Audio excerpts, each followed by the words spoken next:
Hi, I'm Aakriti. So first of all, happy Holi. I still have a little bit of color on my face. Like I just couldn't get it off for some reason. But well, that means I played a very nice Holi, and actually I enjoyed it a lot.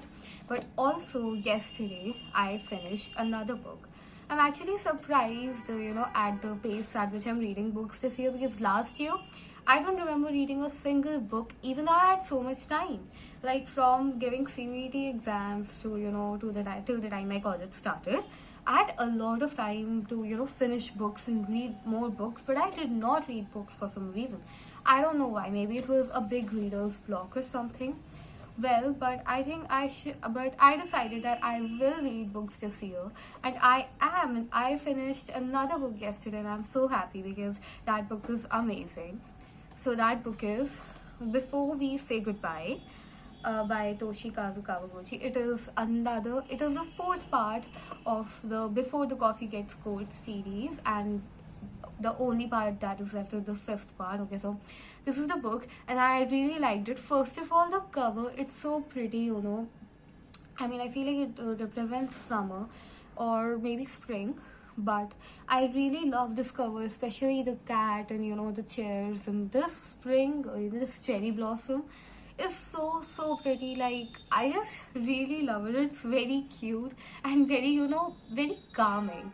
The pink color is like a very light pink color. It's just very calming. Okay, so first I'll tell you the basic plot of the story. So the plot of the story is this book talks about a cafe in Tokyo which is famous for its ability to send people back to the past or even in the future according to their wish. Okay, but there are some rules. So there is a particular chair on which you have to sit, and a particular coffee in a particular cup and a kettle, which you have to pour and drink to actually travel in time, to get travel back or further in time. Okay, but there are a lot of rules and a lot of interesting characters. For example, there is a ghost. There is a ghost in this book.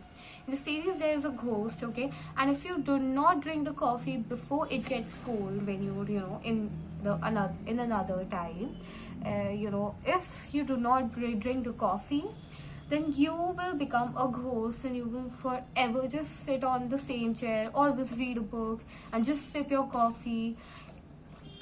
Like there are very high stakes. There are like the risk is very high if you want to go to the past or the present. But and like a lot of people might think it is sci-fi, but it is not sci-fi. Like in college, in my writing skills class, ma'am told our teacher told us to write a book review. So I wrote. At that time I had just finished the third part of this book, of the series. So I wrote the third part, and she came to my seat and she asked me what I was writing. So I explained her that this is a book about a cafe where you can time travel. So the first assumption she gave me was, is this sci-fi? And I was like, no, this is not sci-fi, because the part where you actually time travel is very short, and this book, the chapters actually emphasize on the connections and all the dialogues, on the relationships of the people and why they are going back to the past or maybe in the future as well. Mostly in the past, but there are a few instances where they go into the future.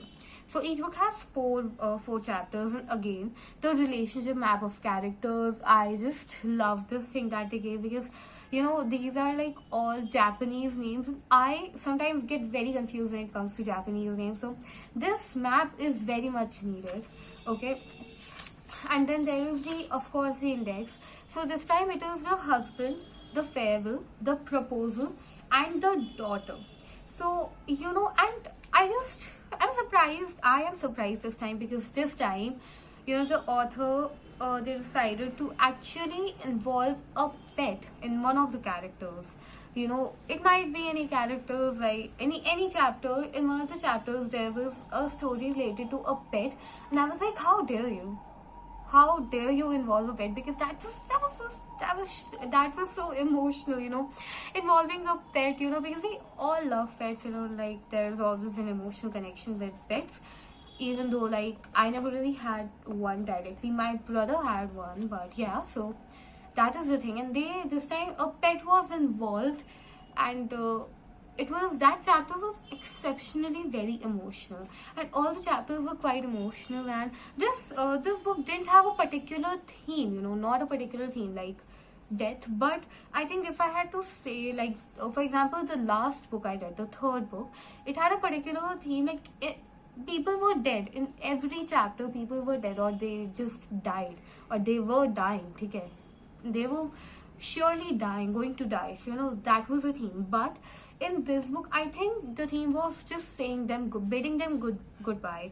It wasn't like particular that, like, the character saying them goodbye because they are going to die, like they are going to pass away, or because they are sick or something. It doesn't have to be particular, but this book focuses on the characters, that they travel in time to bid a solemn goodbye, to actually give themselves the satisfaction, and mend things between them before actually bidding them a bye for the rest of their lives. This book is like brings a little calm to me, and just I think this just again teaches me that anything can happen in life, and you always you really should make sure you have no regrets with the person that you actually feel of something for, and just don't leave any regrets. If you have something to say, just tell them.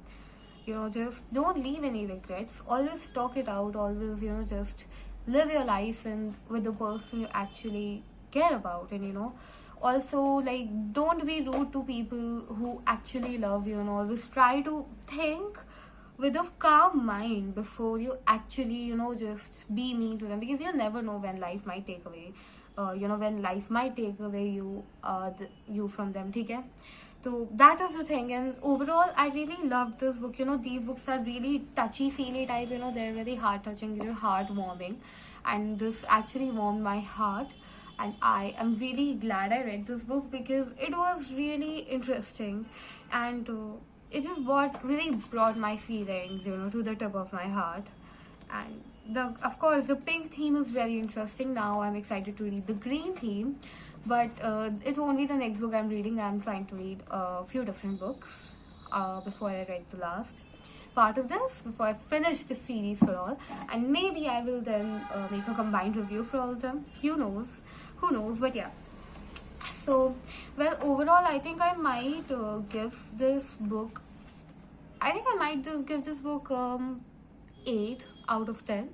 I never give a book 10 out of 10, never full, because no book is perfect, and just like this. But I think 8 out of 10 is pretty good, and I love this book, and especially the stories in this book were really very emotional and very connecting to the heart.